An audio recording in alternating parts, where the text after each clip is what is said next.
Hello guys, welcome to my blog. আমি আপনাদের আজকে দেখাতে চলেছি 140তম বর্ষে তুলসীবেরিয়া কালী পুজো। খুবই সুন্দর করে সাজিয়েছিল চারিদিকটা, এবং আমরা প্রায় ওই 8টার দিকে গেছিলাম, তখন মোটামুটি ভিড় ছিল। তারপর ভিড় ভালোই বেড়েছিল।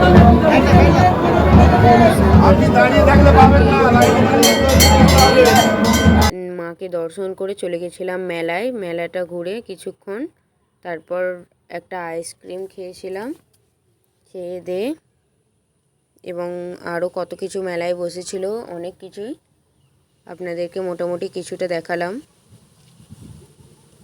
কে কে এই মেলায় এসেছিলেন আমাকে কমেন্ট করে জানাবেন। তারপর মাশরুম পকোড়া খেয়েছিলাম।